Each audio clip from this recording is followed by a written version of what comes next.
So Games Workshop have revealed their first two 40k Battleforce boxes, and it's the Tau Empire and Imperial Guard who are in luck.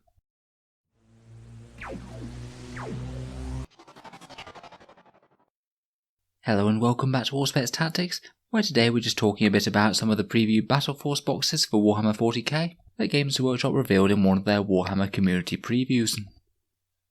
As I'm sure a lot of people are aware, Games Workshop tend to release some Battleforce boxes around Christmas each year, with some big chunky sets of miniatures, all offered at a decent discount, and they're usually quite a good way of starting a new army, or potentially adding a hefty amount of reinforcements to an existing collection. Last year there were 6 for Warhammer 40k, and 4 for Age of Sigmar, the 40k ones being for Chaos Space Marines, Blood Angels, Space Wolves, Tyranids, Tau and Drukhari. You can see the Blood Angels one pictured there. The prices were around £100 to £110 or $170 to $185 US. The discounts do tend to be fairly good on them. They were around about the 40 to 50% mark last year, and tend to be some of the best value kits that Games Workshop releases. They'll only be available for a short amount of time, so it does often make sense to jump on them fairly quickly before they go away again. I suspect that we'll have a fairly similar amount of releases this year, but so far we only know about 2, so let's talk about the Tau and Guard sets. First of all, we have this image of a Tau battle force. It contains a commander, crisis suits, a broadside, a piranha, and a squad of pathfinders and fire warriors. Of course, Tau being Tau, you do get quite a lot of drones alongside this from the various different kits. Tau were featured in the lineup last year, but it is quite a different flavour of box set. The last one was fairly stealth orientated, with pathfinders and a devilfish, a ghost kill and stealth suits, alongside a commander and some other bits. This one feels much more like a main battle line sort of army. It looks like a fairly well-rounded little force to me. Honestly, Tau aren't one of the strongest armies at the moment in the competitive 9th edition meta, in no small part due to how the missions work, with a need to bully up the board and fight over midfield objectives, which Tau typically don't want to do so much. I would say the majority of the units in this box are pretty usable for the Tau though. Generally, even if any one edition's rules ebb and flow a bit, commanders, crisis suits, broadsides and fire warriors usually tend to be good assets to have in the army. Compared with the previous year's battle forces, they do seem to be packing a few more miniatures into this one. It's a pretty hefty $309 worth of kit here, and hopefully if they do discount it at a similar rate to last time, say they gave it a 40% discount, I think it wouldn't be unreasonable to expect $220 or around about £130 for this box. There's more stuff here, so I strongly suspect that Games Workshop will increase the prices accordingly.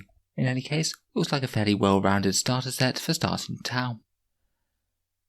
Next up we have this Guard Battle Force. This one appears to be a command squad, 2 sets of Cadian shock troops, a heavy weapons squad, a Chimera, which you could also build as a Wyvern if you should so wish, and a Sentinel. I'll be honest, as a Guard collector myself with a fairly decent sized collection, I'm not quite as enthused about this one. I think it might be a bit better used as a starter force for jumping into Guard, compared with people who already have an army going already. It does have some good core choices. You're generally going to want a fair amount of infantry, company commanders are pretty great, and Chimeras, particularly with heavy flamers, are a pretty decent way for Guard to secure some objectives. It's just a bit of a shame that there isn't anything particularly hard hitting in here. I think you would really want to add some tanks and artillery to really give it a bit of a punch, and this could be a good way to start Guard, then maybe add some Leman Russes, Basilisks or Manticores to it so you can actually take down some heavy targets. Price wise, this one's $292 or £180 if you brought all the kits separately. Again, if they were going for a 40% discount, then that'd be somewhere around the mark of $210 or £130 or perhaps a bit less. Again, provided the discount is there, seems like a pretty decent way to jump into Guard, which are a pretty notoriously expensive army to get going with. I would bear in mind that while you get quite a lot of models here, it's really quite cheap points wise just because Guard units tend to be. It does only amount to around about 500 points on the tabletop depending on gear, so I would bear that in mind. In any case, I'm sure we'll be hearing back from Games Workshop very soon about the others.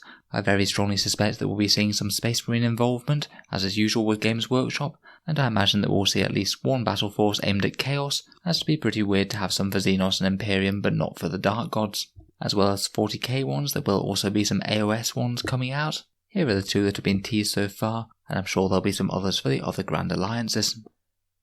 So let me know what you think of the Guard and Tau boxes. Both of them seem pretty decent to me. Probably the Tau one being a bit more generally useful than the Guard one in my opinion, but I still think that the Guard one could be a pretty decent way to start a collection. If you've enjoyed the video, then feel free to subscribe to Auspex Tactics. I'll certainly be covering any more that they reveal over the coming week. And if you'd like to help support the channel, I would just like to mention that the channel has a Patreon page, which you can find down in the video description. If you are enjoying the videos and finding them helpful, if you want to keep them coming, then feel free to check it out. There are various rewards such as entry to the channel's monthly prize draw and a few other bits. In any case, a massive thank you for listening, and I'll hope to see you guys next time.